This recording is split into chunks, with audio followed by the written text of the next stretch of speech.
யாருடைய அப்பன் வீட்டு சொத்திலும் பங்கு கேட்கவில்லை.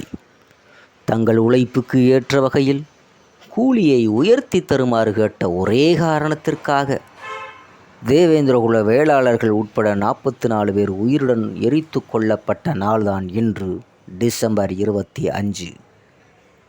வெண்மணி தியாகிகளுக்கு வீர வணக்கத்தை புதிய தமிழகம் கட்சியினர் செலுத்துகிறார்கள். 1968 ஆண்டு டிசம்பர் 25ஆம் தேதி அன்றைய ஒருங்கிணைந்த தஞ்சாவூர் மாவட்டம் கீழ்வெண்மணியில் கூலி உயர்வு கேட்டு போராடிய தேவேந்திரகுல வேளாளர் சமுதாய தொழிலாளர்கள் 44 பேர் உயிருடன் தீயில் கொளுத்தப்பட்டு கொல்லப்பட்ட கொடூரமான அரங்கேறிய நாள்தான் இன்று டிசம்பர் 25. அதில் 20 பெண்கள், 19 சிறுவர்கள், 5 ஆண்கள் என்று ஒரே குடிசையில் வைத்து உயிருடன் எரிக்கப்பட்டு இரத்த சரித்திரமாக மாறிய கருப்பு நாள்தான் இன்று டிசம்பர் 25 கீழ்வெண்மணி படுகொலை நாள். அந்த கீழ்வெண்மணி படுகொலையில் கீழ்வெண்மணியில் தொழிலாளர்களுக்காக உயிர் தியாகம் செய்த அந்த தியாகிகளுக்கு புதிய தமிழகம் கட்சியின் வீர வணக்கம் செலுத்துகிறது.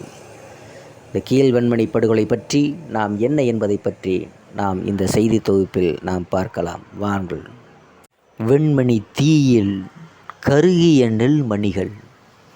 1960 காலகட்டத்தில் இன்றைய திருவாரூர், நாகப்பட்டினம், தஞ்சாவூர் ஆகிய மாவட்டங்கள் ஒருங்கிணைந்த தஞ்சை மாவட்டமாக இருந்தது.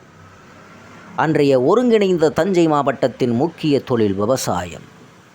இந்திய உணவு உற்பத்தியில் சுமார் 30% விழுக்காடு அளவை இப்போது வரைக்கும் இந்த பகுதியில் இருந்துதான் தருகிறார்கள். இப்படி உலகிற்கே உணவளித்து வந்த இந்த பகுதியின் வேளாண் தொழிலாளர்கள் கடும் சித்திரவதைக்கு உள்ளானார்கள் என்பது இந்த உலகின் கண்களுக்கும் காதுகளுக்கும் தெரியாமலேயே இருந்து வந்தது என்பது குறிப்பிடத்தக்கது. 1968ஆம் ஆண்டு நாகப்பட்டினம் அருகே இருக்கக்கூடிய கீழவெண்மணி கிராமத்தில் நடந்த படுகொலை சம்பவம் ஒட்டுமொத்த இந்தியாவையும் ஒழுக்கி இருக்கிறது என்பதை நாம் பார்ப்போம். தஞ்சை மாவட்டத்தில் எளிய மக்களுக்கு எதிராக எந்த அளவுக்கு அடக்குமுறைகள் நிலவி வருகிறது என்பதும் இந்த உலகிற்கு முதன்முறையாக தெரிய வந்த நாள்தான் 1968 டிசம்பர் 25ஆம் தேதி. என்ன நடந்தது? டிசம்பர் 25ஆம் தேதி என்ன நடந்தது என்பதை பற்றி நாம் பார்ப்போம். நாகப்பட்டினம் அருகே இருக்கக்கூடிய கீழவெண்மணி மற்றும் அதனை சுற்றி இருக்கக்கூடிய பல்வேறு கிராமங்களில் அப்போது விவசாய வேலைகளுக்கு மிக குறைந்த கூலிகள் மட்டுமே கொடுப்பது வழக்கமாக இருந்து வந்தது. அப்படி கொடுக்கப்பட்ட அந்த கூலியால் அன்றாட உணவு தேவையை கூட பூர்த்தி செய்யாத நிலையில் அரைவயிறு கஞ்சிக்கும் மக்கள் அல்லல் பட நேர்ந்தது. பண்ணைகளில் வேலை செய்த விவசாயிகளின் நிலைமையோ சொல்லி மாளாது. ஏதாவது தவறு செய்தாலோ அல்லது கூலியை கொஞ்சம் உயர்த்தி கேட்டாலோ அவர்களின் வாயில் சாணத்தை கரைத்து ஊற்றுவது, சவுக்கால் அடித்து கொடுமைப்படுத்துவது என நில உடைமையாளர்களால் பல்வேறு கொடுமைக்கு உள்ளாக்கப்பட்டனர். விவசாய தொழிலாளர்களால் பண்ணையாளர்களை எதிர்த்து எதுவுமே செய்ய முடியாத இருந்த சூழலில் 1967ஆம் ஆண்டு அப்பகுதியில் விவசாய தொழிலாளர்கள் ஒன்று சேர்ந்து விவசாய தொழிலாளர்கள் சங்கம் என்ற ஒரு அமைப்பை தொடங்கினார்கள். இப்படியான இந்த அமைப்பை தொடங்குவதற்கு கம்யூனிஸ்ட் கட்சி விவசாய தொழிலாளர்கள் மத்தியில் ஏற்படுத்திய விழிப்புணர்வு ஒரு முக்கிய காரணமாக இருந்தது. விவசாய தொழிலாளர்களை ஒருங்கிணைந்து அமைப்பாவதை அறிந்த நில உடைமையாளர்கள் வேளாண் மக்கள் ஏதாவது பிரச்சனை செய்வார்கள் என அஞ்சினார்கள். இதனால் தங்களின் நில உரிமையாளர்கள் சங்கம் என்ற அமைப்பின் பெயரை நெல் உற்பத்தியாளர்கள் சங்கம் என்று மாற்றி அமைத்து இருஞ்சூர் கோபாலகிருஷ்ண நாயுடு இதன் தலைவராக நியமித்தார். விவசாய தொழிலாளர்கள் சங்கம் நடத்திய சில காலம் கழித்து அந்த சங்கத்தை சேர்ந்த தொழிலாளர்கள் அதுவரைக்கும் வழங்கப்பட்டு வந்த நெல் அறுவடைக்கு 4 படியோடு அரைப்படி சேர்த்து 4.5 படியாக கூலியை உயர்த்தி தரும்படி கோரிக்கை வைக்கிறார்கள். ஆனால் நெல் உற்பத்தியாளர்கள் சங்கம் அந்த கோரிக்கையை மறுப்பதோடு அதற்கு கடுமையான எதிர்ப்பையும் தெரிவிக்கிறார்கள். கூலி உயர்வு தரவில்லை என்றால் வேலை செய்ய வர முடியாது என்று திட்டவட்டமாக தெரிவிக்கிறது விவசாய தொழிலாளர்கள் சங்கம். இதனால் விளைந்த கதிர்கள் எல்லாம் அறுவடை ஆகாமல் தேங்கும் சூழல் ஏற்பட்டது. நெல் அறுவடை செய்ய முடியாததால் கோபங்கொண்ட நெல் உற்பத்தியாளர்கள் சங்கம் வேலைக்கு ஆள் வரவில்லை என்றால் வேறு ஊர் வேலையாட்களை வைத்து அறுவடை செய்து கொள்வோம் என்று விவசாய தொழிலாளர்களுக்கு கடும் எச்சரிக்கை விடுகிறார்கள். ஆனால் அதற்கும் அசைந்து கொடுக்க மறுத்த விவசாயிகள் தரப்பு கூலி பிரச்சனையில் அரசு தலையிட வேண்டும் என்றும் கோரிக்கை வைக்கிறது. இதனால் அரசின் உத்தரவின்படி அப்போதைய தஞ்சை மாவட்ட ஆட்சியர் ரங்கபாஷ்யம் பேச்சுவார்த்தைக்கு ஏற்பாடு செய்கிறார். அந்த பேச்சுவார்த்தையில் அப்போது வழங்கப்படும் கூலியை விட அரைப்படி நெல் உயர்த்தி கொடுக்க வேண்டும் என்று 6 படி கூலி கொடுக்கப்படும் இடங்களில் அந்த நிலை அப்படியே தொடரலாம் என்று முடிவு எடுக்கப்படுகிறது. ஆனால் பேச்சுவார்த்தையில் எடுக்கப்பட்ட அந்த முடிவை நெல் உற்பத்தியாளர்கள் சங்கம் செயல்படுத்த மறுக்கிறார்கள். இதனால் பிரச்சினை மேலும் தீவிரமடைகிறது. அப்படிப்பட்ட சூழ்நிலையில் பூந்தலாங்குடி என்னும் ஊரில் கலவரம் ஏற்பட்டு கலவரத்தில் விவசாயி ஒருவர் கொல்லப்படுகிறார். இதனால் வெகுண்டெழுந்த விவசாயிகள் அறுவடைக்கு தயாராக இருந்த வயல்களில் இறங்கி அறுவடை செய்துவிட்டு அதில் தங்கள் கூலி போக மீதமுள்ள நெல்களை களத்திலேயே போட்டுவிட்டு சென்று விடுகிறார்கள். இதனால் கோபங்கொண்ட நெல் உற்பத்தியாளர் சங்கத்தினர் விவசாயினா சின்ன பிள்ளை என்பவரை கடத்தி விவசாயிகளான சின்ன பிள்ளை என்பவரை கடத்தி கொலை செய்து விடுகிறார்கள். இதனால் 2 தரப்புக்கும் பற்றி எரிய தயாராக இருக்கும் நெருப்பு குழம்புகள். இதனால் 2 தரப்புக்கும் இடையே பற்றி எரிகிறது நெருப்பு குழம்புகள். பகையோடு காத்திருந்த வேளையில் டிசம்பர் 1968 டிசம்பர் 25ஆம் தேதி நடந்த கலவரத்தில் பக்கிரிசாமி என்பவர் கொல்லப்படுகிறார். அன்று மாலையில் கொடியவன் கோபாலகிருஷ்ண நாயுடுவால் திட்டமிட்டு 100கணக்கில் குவித்து வைக்கப்பட்டிருந்த கூலிப்படை கும்பல் தொல்குடி மக்களின் வசிப்பிடம் நோக்கி கொலை வெறியோடு வந்தார்கள். தங்களை தாக்குவதற்கு ஒரு பெருங்கும்பல் கோபாலகிருஷ்ண நாயுடு தலைமையில் பயங்கரமான ஆயுதங்களுடன் வந்து கொண்டிருப்பதை அறிந்த உளவுகுடியினர் அதற்கு மேலும்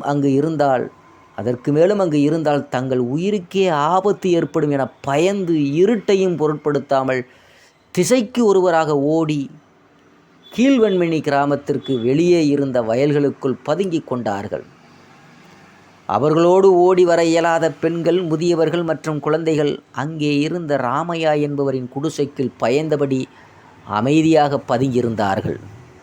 தொல்குடி வேளாண் மக்கள் வசித்து வந்த அந்த பகுதியில் கதவும் மண் சுவரும் கொண்ட ஒரே ஒரு குடிசை வீடு ராமையா வீடு மட்டும்தான். மற்ற குடிசைகள் எல்லாம் வெறும் ஓலையால் மட்டுமே வேயப்பட்டிருந்தது. இதனால் அந்த பகுதியில் அதிக பாதுகாப்பு கொண்ட வீடாக ராமையாவின் குடிசையை கருதி அந்த மக்கள் சப்த நாடி ஒடுங்க அந்த சின்ன குடிசைக்குள் ஒடுங்கியிருந்தார்கள். ஆனால் பாதுகாப்பு என நினைத்து அவர்கள் பதுங்கியிருந்த அந்த இடம்தான் அவர்கள் மொத்த பேருக்கும் வரலாற்றில் நினைவிடமாக இருக்கப் போகிறது என அவர்கள் யாரும் நினைத்து கூட பார்த்திருக்க மாட்டார்கள்.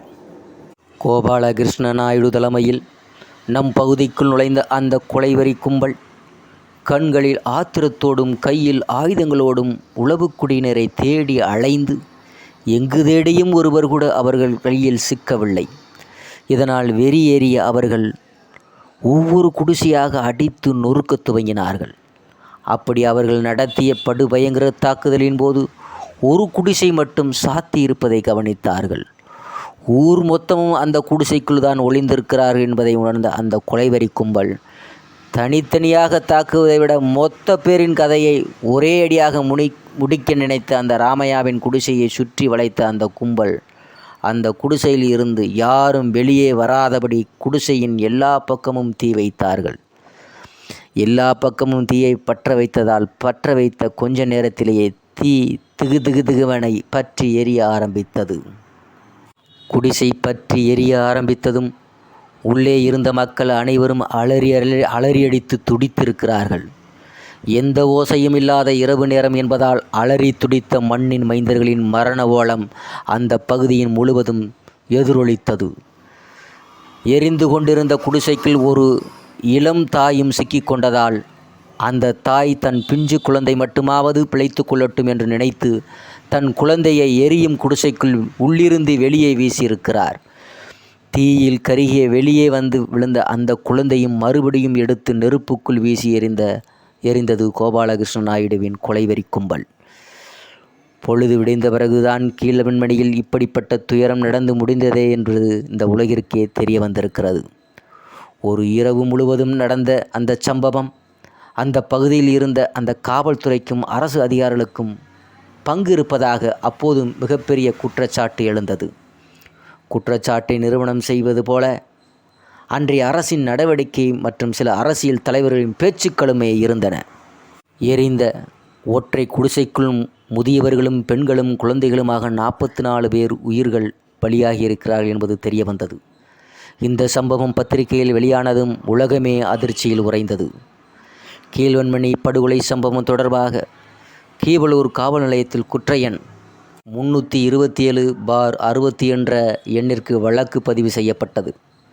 நெல் உற்பத்தியாளர் சங்கத் தலைவர் ஈரிஞ்சூர் கோபாலகிருஷ்ண நாயுடு முதல் குற்றவாளியாகவும் அவனை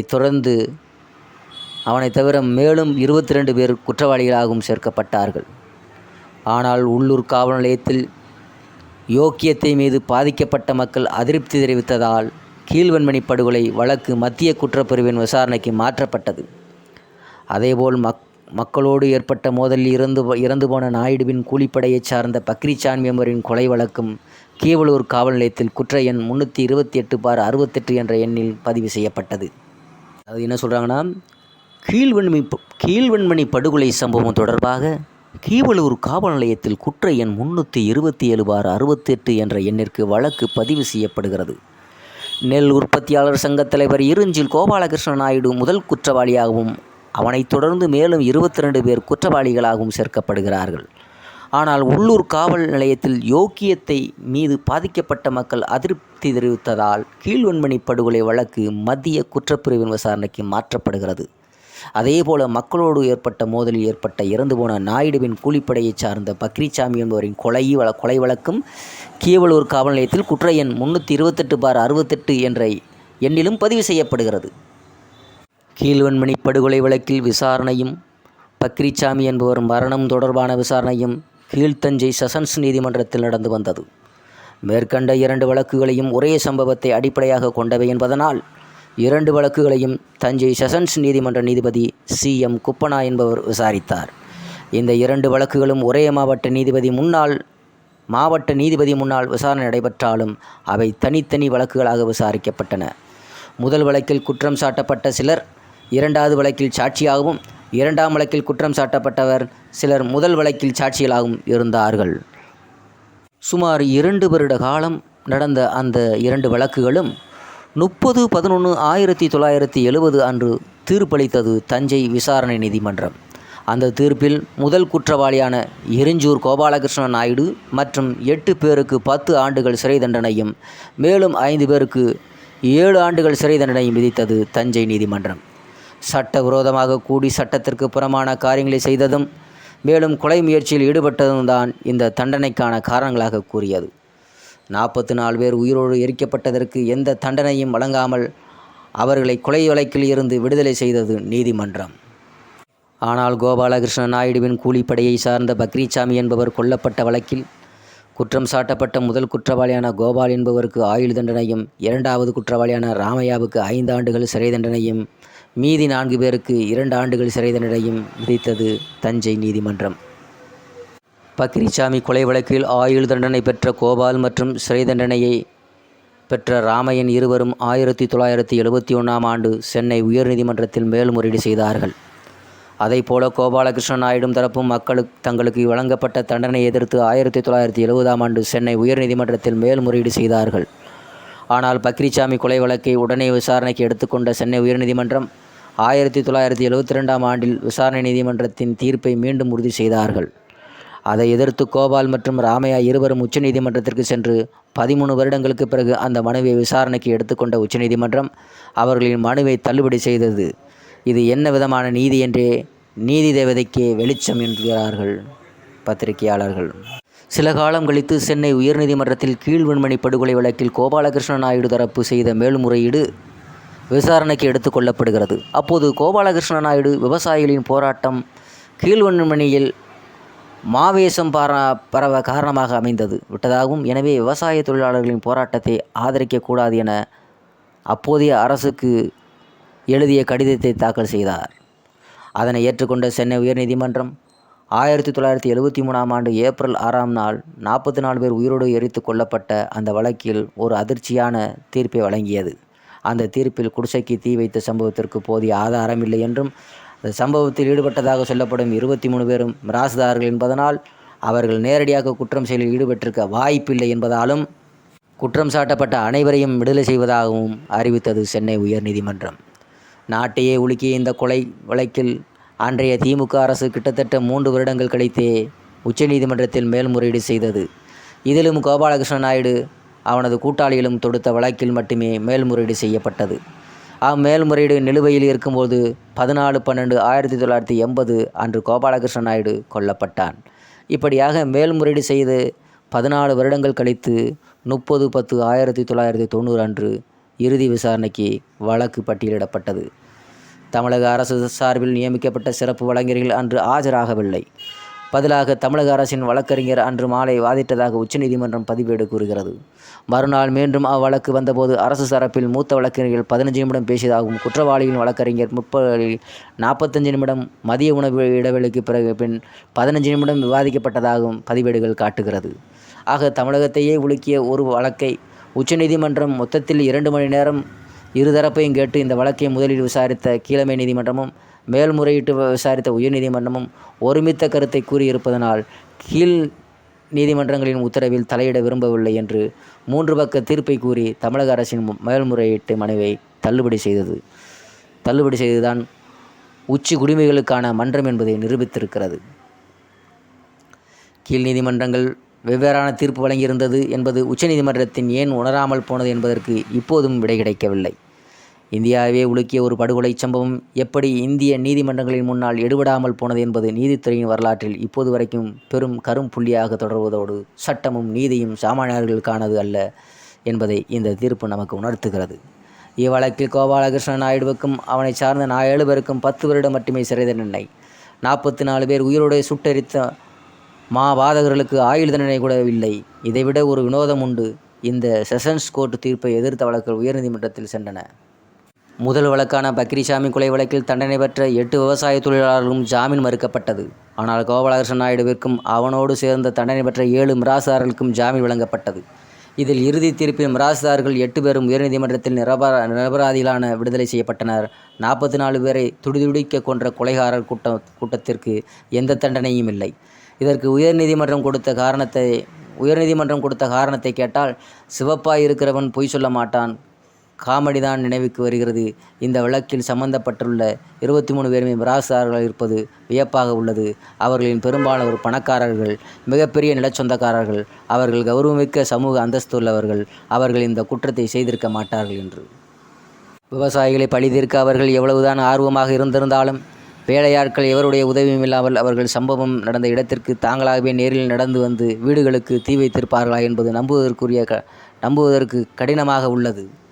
ஆக குற்றவாளியா நியாயமானவனா என்பதை தீர்மானிக்க சாட்சிகள் தேவையில்லை, விசாரணைகள் தேவையில்லை. சம்பந்தப்பட்டவர்கள் பணக்காரர்களாக இருந்தால் போதும், அவர்கள் கொலைகாரர்கள் இல்லை. இப்படியும் ஒரு தீர்ப்பு வந்த வரலாற்று களங்கம். இப்படி ஒரு தீர்ப்பு வந்தது வரலாற்று களங்கம். சட்டத்தின் மீதும் நீதிமன்றங்களின் மீதும் நம்பிக்கை இழந்த மக்களால் வெஞ்சினம் அடைந்த ஒரு வீரப்படை உருவானது. அந்த வீரப்படை மறைந்த ஐயா அமல்ராஜ் உள்ளிட்ட புரட்சியாளர்கள் அடங்கிய அந்த இளைஞர் படையினால் மனித வேட்டையாடிய கொடூரன் கோபாலகிருஷ்ண நாயுடுவுக்கு 44 வெட்டுக்களும் குத்துங்குளருமாய் 14/12/1980 அன்று இந்த தீர்ப்பு வாசிக்கப்பட்டு வரலாறு நேர் செய்யப்பட்டது. நீதிமன்றத்தால் விடுவிக்கப்பட்டாலும் மக்கள் மன்றத்தில் கொலையாளி கோபாலுக்கு மரண தண்டனை வழங்கிய முன்னத்தி கலவரக்காரருடைய வீரத்தையும் நெஞ்சிலேந்தி வெண்மணியில் சாக்காட்டில் வெந்து மடிந்த உறவுகளுக்கும் வீரம் வணக்கம் செலுத்துவோமாக என்று அந்த தொழிலாளர்களுக்கு அந்த கீழ வெண்மணியில் தொழிலாளர்களுடைய நலனுக்காக அந்த போராட்டம் செய்த அந்த 44 தொழிலாளருடைய மரணம், அந்த தியாகம் இந்த டிசம்பர் 25ஆம் தேதி நாம் நினைவு கூற வேண்டும். தொழிலாளர் வர்க்கத்தில் ஒற்றுமையாக இருக்க வேண்டும். தொழிலாளர்களுக்கென்றால் நாம் ஒரு நாட்டின் முதுகெலும்பே தொழிலாளர்கள் தான். அப்படிப்பட்ட தொழிலாளர்களுக்கு நாம் என்றுமே உறுதுணையாக இருக்க வேண்டும். சாதி, மதம், இனம் கடந்து நாம் தொழிலில் ஒற்றுமையான ஒரு தொழிலை செய்ய வேண்டும். தொழிலுக்கு மரியாதை கொடுக்க வேண்டும். தொழிலுக்கு வந்தனம் செய்வோம் என்று சொல்லும். பாரத தேசம், இந்திய தேசம் ஜாதி, மதம், இனம், மொழி கடந்து தொழிலாளர்கள் மதிக்கப்பட வேண்டும். தொழிலாளர்களுடைய அந்த தொழில் ஒரு உன்னதமான இருக்க வேண்டும். அந்த தொழிலில் ஒரு பாசம் இருக்க வேண்டும். அந்த தொழிலை நல்ல நேர்மையாகவும் திறன்பட செய்ய வேண்டும் என்பதில் நாங்கள் வாழ்த்தி வணங்குகிறோம். அதே நேரத்தில் இந்த டிசம்பர் 25ஆம் தேதி இந்த கீழவன்மணி தியாகிகளுக்கு புதிய தமிழகம் கட்சியின் சார்பாக வீர வணக்கத்தை செலுத்துகிறோம். நன்றி, வணக்கம். யாருடைய அப்பன் வீட்டு சொத்திலும் பங்கு